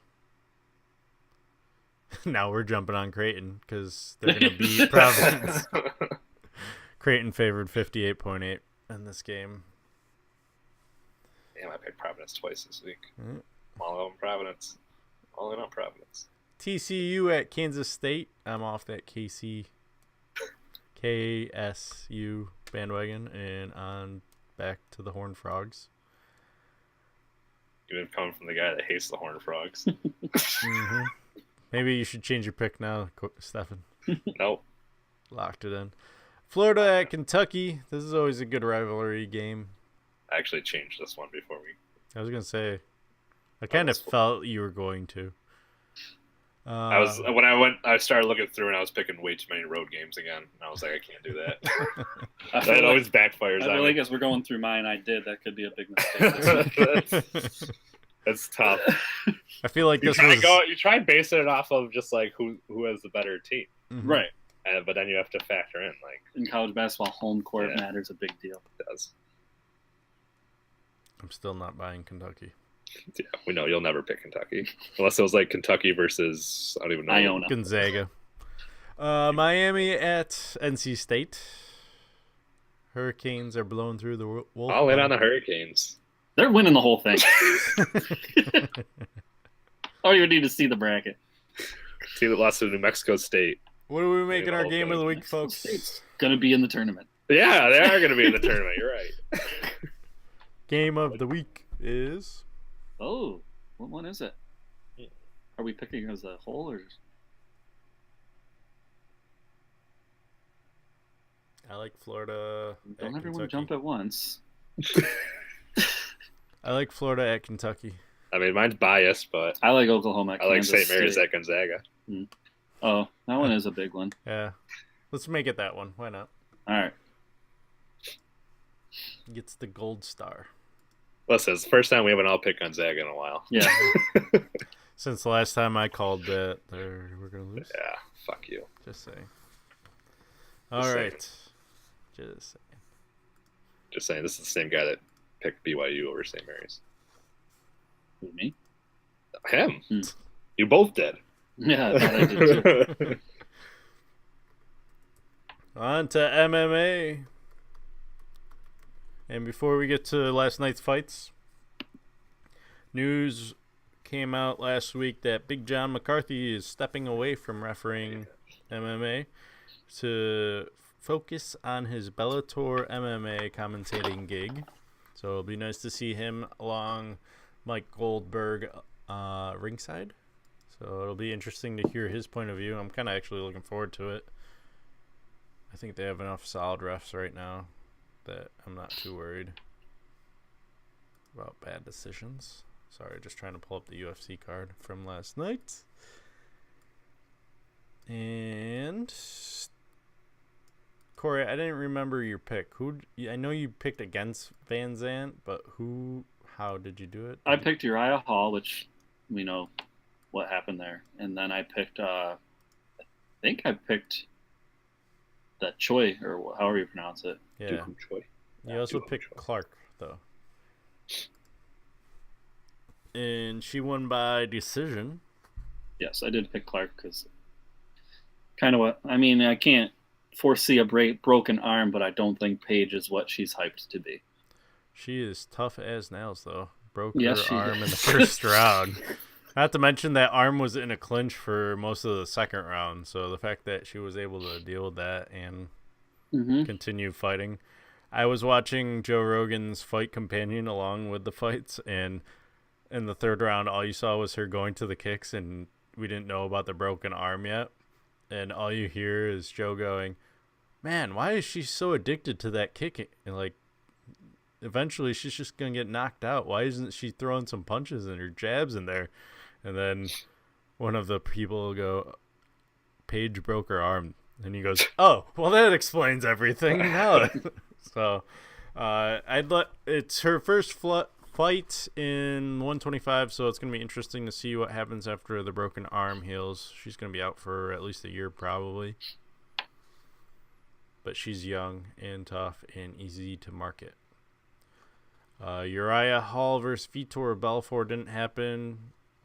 I guess Hall was extremely sick during weight cuts, so we'll see what happens there. Vitor Belfort said before the fight was canceled he will retire after UFC St. Louis unless he gets paid $10 million. He's just tired of the grind. Been a long road for him, so that doesn't really surprise me. Mm-hmm. And I don't know where he thinks he can get 10 million, but well, I think he was just throwing a number out. And then for the main event, Jeremy Stevens versus Choi. I think we both picked Choi, and I think Stefan was the one that was like going Stevens. Yeah, I feel like Stefan went upsets. Didn't you pick Rose Clark too?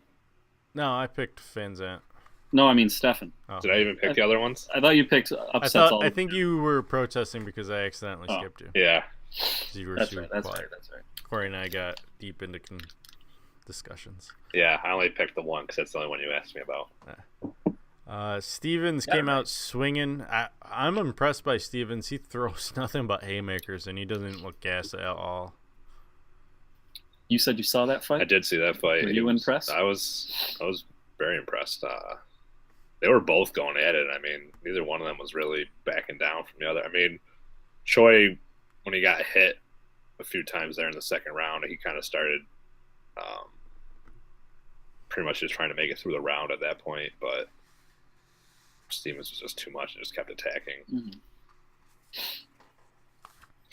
I think starting today, I'll keep track of our things, and I'll come up with a point basis that we can agree on, and that will win a trophy at the end of the year. How about that for UFC? For UFC? Sounds good. Sound fair? Cool. Between the three of us. Also, I'm going to try and do more fight companion types, like more game companions, I guess you could say, now that I'll have my own studio and not have to make this elaborate setup. So I'll probably do that if you guys are interested in joining me on that, because I was having fun during the after we got done with the main podcast and stuff, but we'll talk more off air. Let's go to UFC 220, which is this Saturday, however. Stipe Miocic versus Francis the Predator Ngannou. The hardest punching heavyweight he'll ever meet, supposedly. Corey, you got any comments about this fight? This fight has similarities to Brock Lesnar versus Cain Velasquez. You got this big, feared striker, which Brock was only feared because of his sheer power. It's not like he was an outstanding striker, but he just hit so hard because he was so massive. Versus a well-rounded wrestler with some decent striking ability. And the outcome of that fight, the Velasquez-Lesnar fight, went how I thought. I thought the inexperience on the ground would be the downfall of Brock Lesnar, and I think you could see the same thing. I think Miocic will try to avoid a striking game with Ngannou for as long as he can, and I think he'll try to take him to the ground, and I think he will beat him on the ground. So I am going with Miocic. Submission? How tough do I think Ngannou is? Yeah, submission 3rd round. And Stefan? Based on the sole fact that big fan of The Predator. The movie? Just The Predator in general. Mm. Yeah, but from the movies. The character. Yeah, the character of The Predator. Marshawn Lynch. Basically, yeah. Yeah, I'm going to have to go with him. Probably going to be a knockout 4th round. You think it makes it to the 4th? Yeah. I was going to say, really. I think if you go knockout, a lot of people think he'll go guns blazing right out the gate and clip him early. You don't think so? Wear him down a little bit. All right, I am going with the current champion, Miocic. He's knocked out Dos Santos. I believe he knocked out Overeem. He's got a 76% knockout percentage. I can't go against that. Even more powerful than Ngannou, who's got a 36% submission rating. So it's kind of hard. But I'm going Miocic, 2nd round knockout. And then in the co-main event, we have Cormier versus Oezdemir. No time, Oezdemir. I have no time, Joe. Is what he said in his post-fight, I believe, against Jimmy Manoa. I was kind of shocked at the outcome. I thought Jimmy had the knockout power, but apparently Oezdemir does. That is why I'm taking Oezdemir. No offense to DC, no bias. I've grown actually to respect DC. I just think he's past his prime, and it's time for him to go to his color commentating job full time. So, no time. 3rd round KO. Corey? Going DC submission in 2. I think DC is one of the greatest UFC fighters of all time. I feel like for whatever reason he hasn't been respected as such. I think he just went after the wrong person at the wrong time. I think if he says the things he says to John Jones later in his fight career, I think it's a different situation, and I think he's got a little more respect. I think he's out to prove he's the best, at least for a year or 2 more. Well, I'm gonna roll with him in this one. Going with no time, just like I got no time for this UFC bullshit. Basically, I just can't afford to pay for a pay-per-view.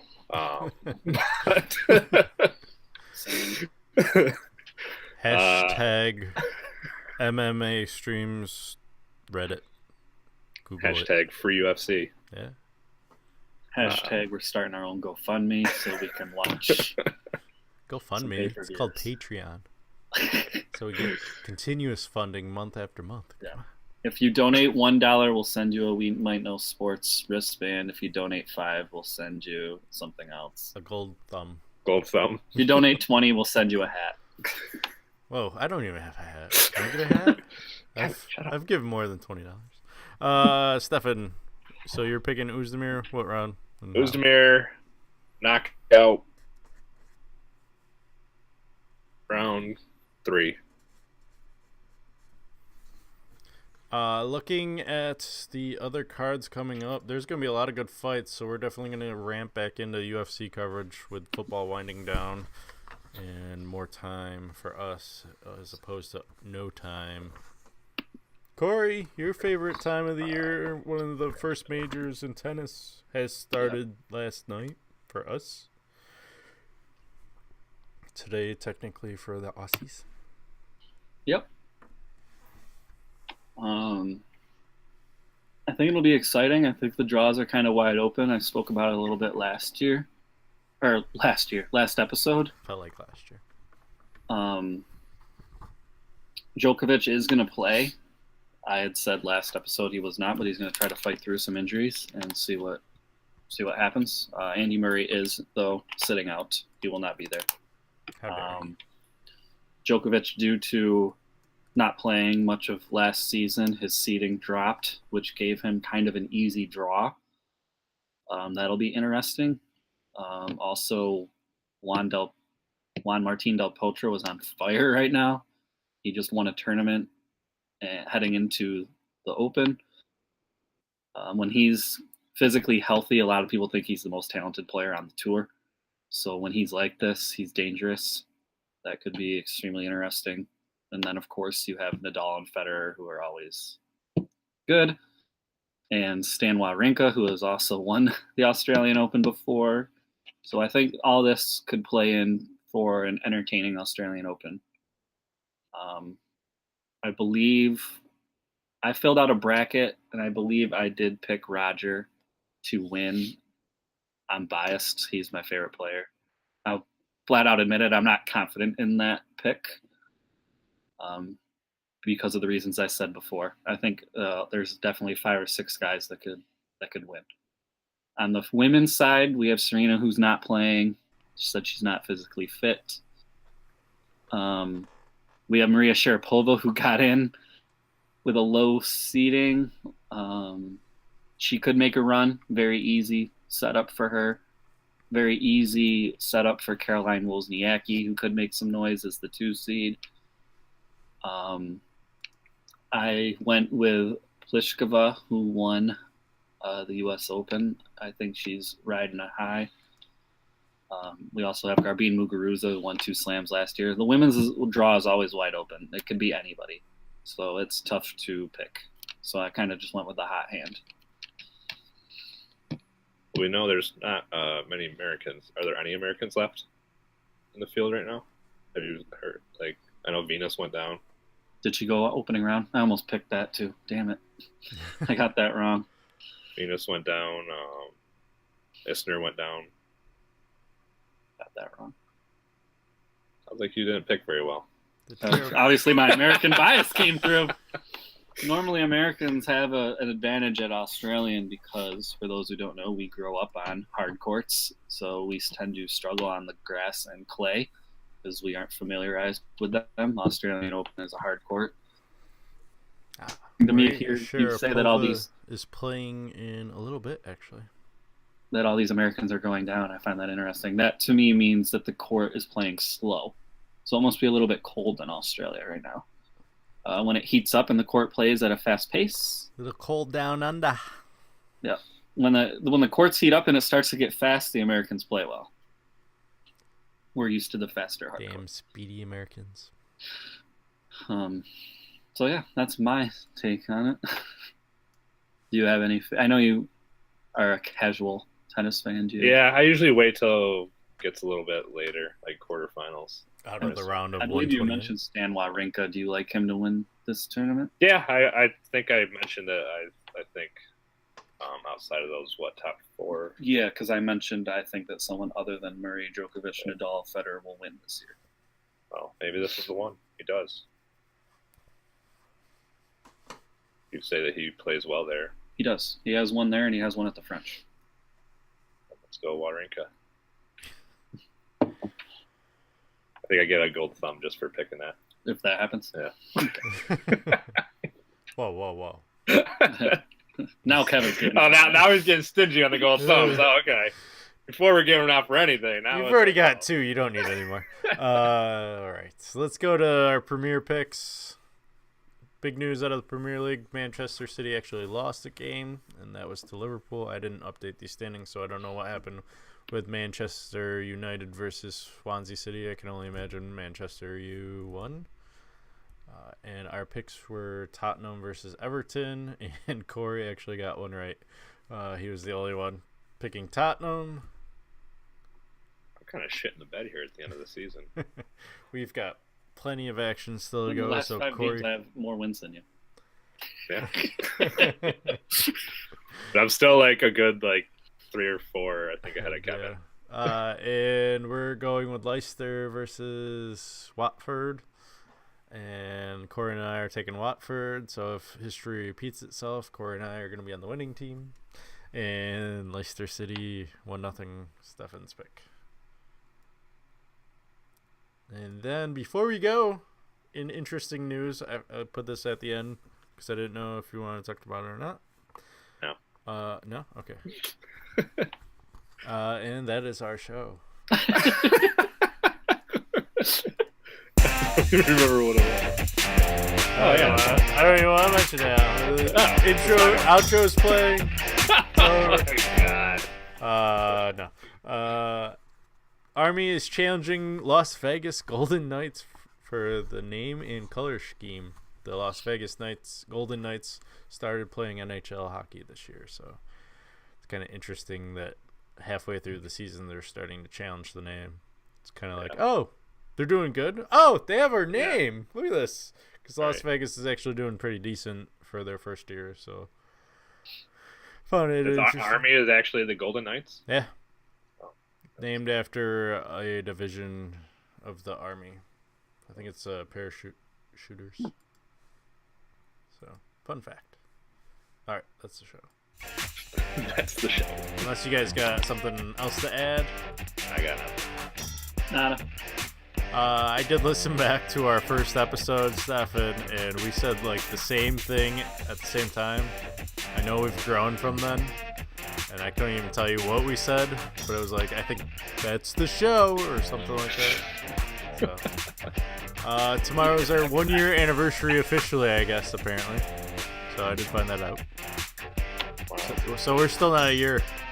We can end it with episode 53. Be done with it. No, I'm coming back next week. Might have a different background actually. I think this might be the last time for the blanket. Might be upgrading. Is this the week that you move? Possibly. Gotta sign some papers. But things are changing, and I'm excited. Hope you're excited too, because you're getting at least 1 more year, possibly 2 of this nonsense. Someday we'll upgrade to a legit background. Well, yeah. Someday. Someday. Alright, but this is always cool, so you can't go wrong with this. Until next time, we out. I don't know why I said that. Sounded good.